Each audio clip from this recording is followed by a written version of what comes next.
bien, bonjour, shalom à tous. Aujourd'hui, je vais vous expliquer qu'est-ce que la fête de Sukkot. Fête de Sukkot, plus précisément appelée fête des cabanes ou fête des tabernacles. Alors, je vais commencer tout simplement en vous expliquant qu'est-ce que c'est que la soukha. La soukha en hébreu veut dire cabane. Voilà. Alors c'est une cabane qui est faite de feuillage, qui est faite de fruits également, de l'automne. Et Hachem nous a dit, pendant 7 jours, vous observerez cette fête.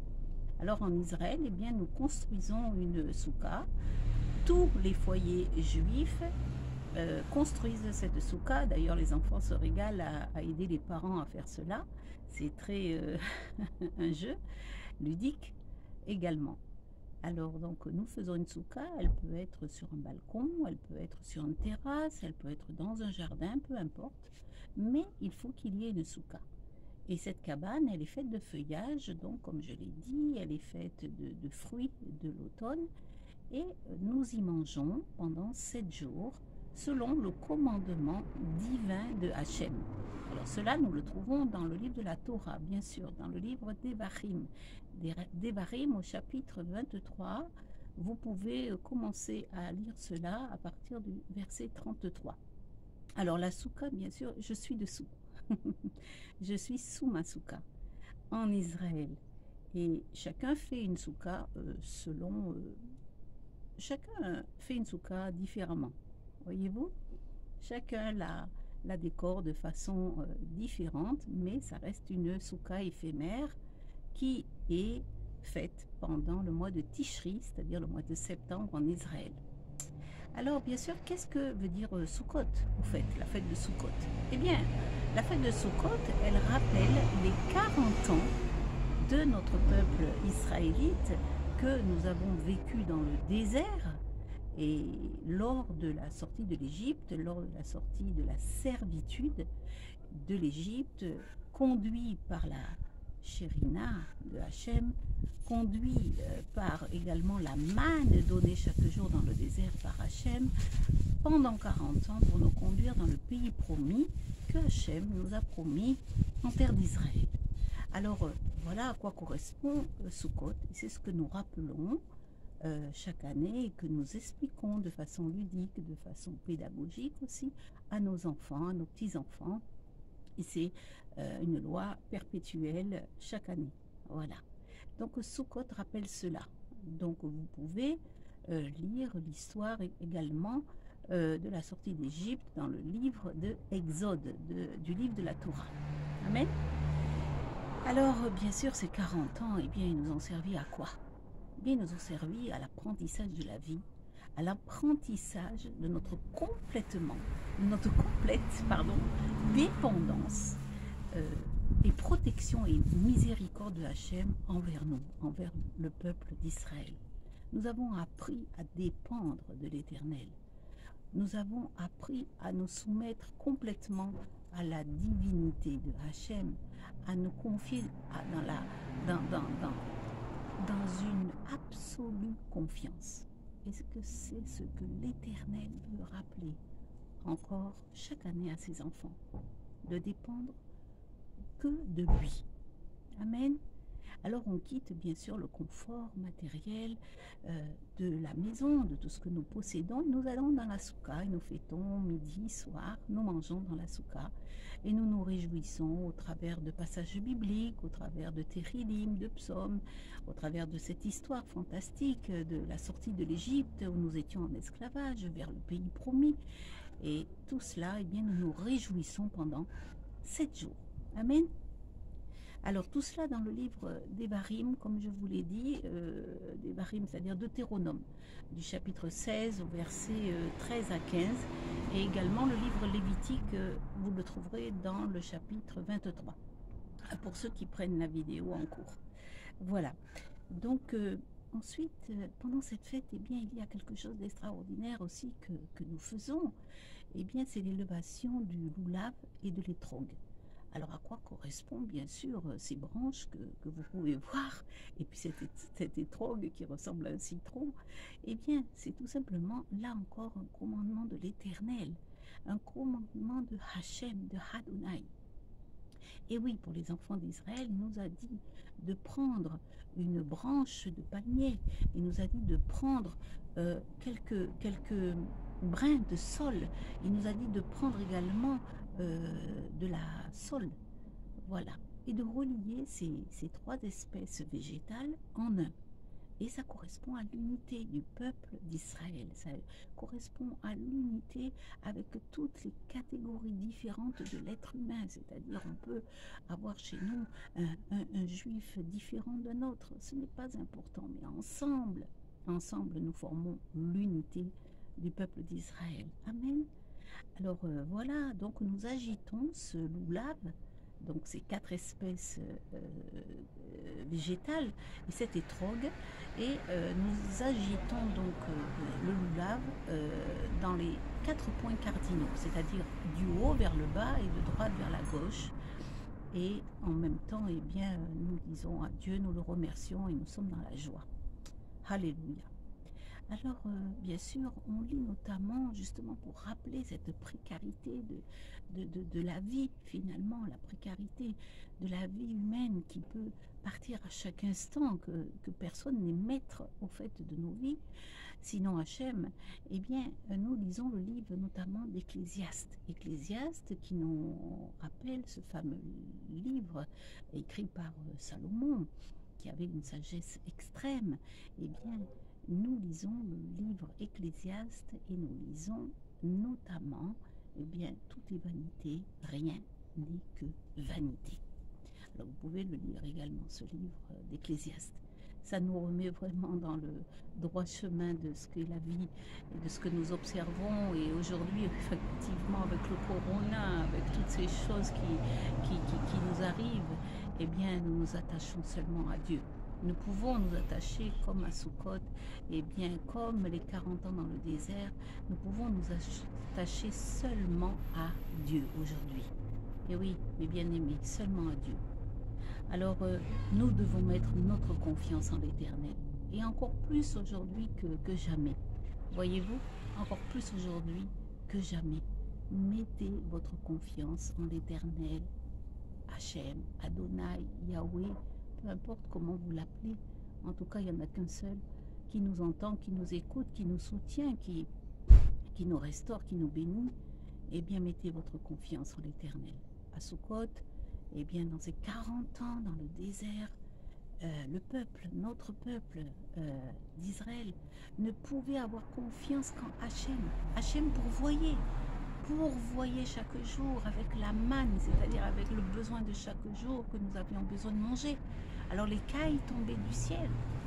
Et il est dit qu'il y avait encore en abondance cela.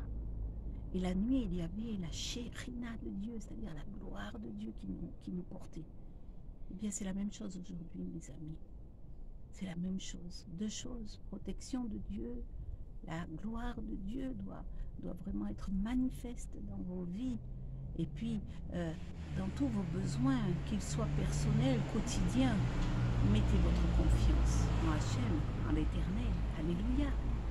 Alors ensuite, eh bien, le 7e jour de la fête de Sukkot, il y a ce jour qu'on appelle Shemini Atzeret. C'est-à-dire que le 7e jour, ce jour-là, eh bien, il clôture Sukkot.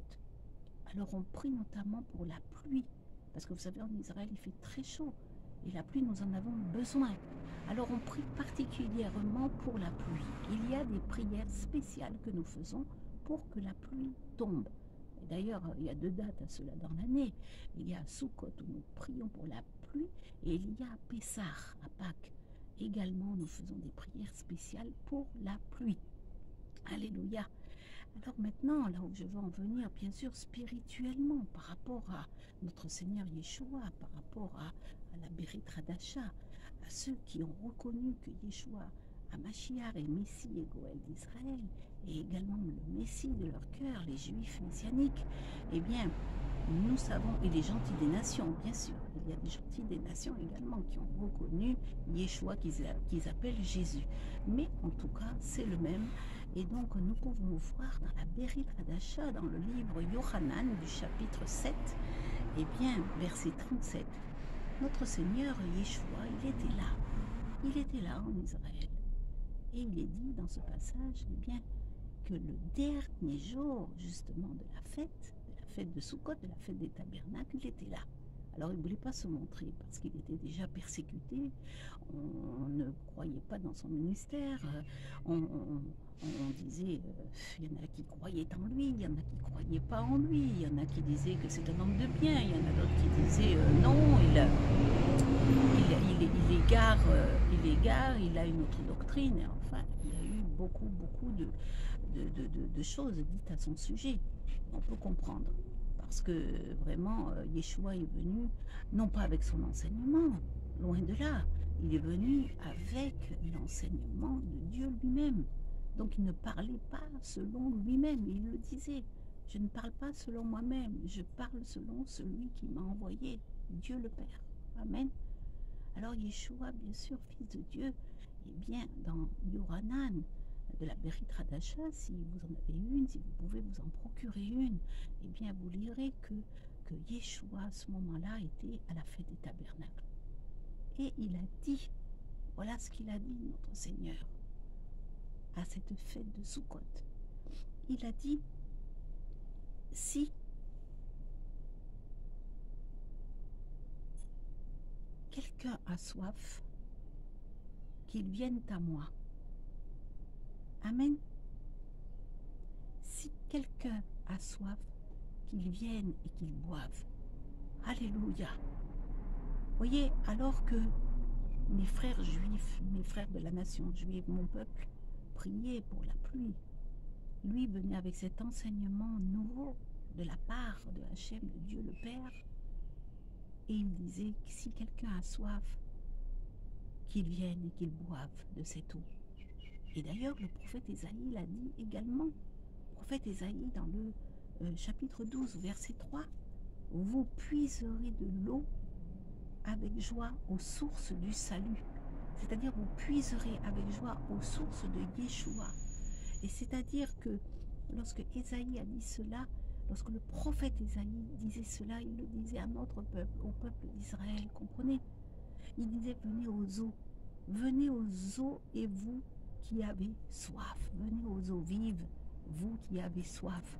Alors non pas la pluie naturelle, mais qui désaltère, certes, et dont nous avons besoin sur cette terre, mais la pluie de Dieu, la rosée de Dieu, la pluie céleste de Dieu, voyez-vous? Non pas cette pluie humaine, mais cette pluie, cette eau de vie spirituelle qui se trouve en Yeshua, Mashiach, Messie et Goël d'Israël. Alors c'est pour ça qu'il a dit cela. Mais je répète, non pas par lui-même. Le Saint-Esprit vivait en lui, le Dieu lui-même lui disait de dire cela. Voyez-vous, c'est comme aujourd'hui, nous qui sommes remplis du Saint-Esprit, les prophètes, les prophétesses, nous ne parlons pas par nous-mêmes. Nous parlons toujours par l'Esprit de Dieu en nous. Alléluia.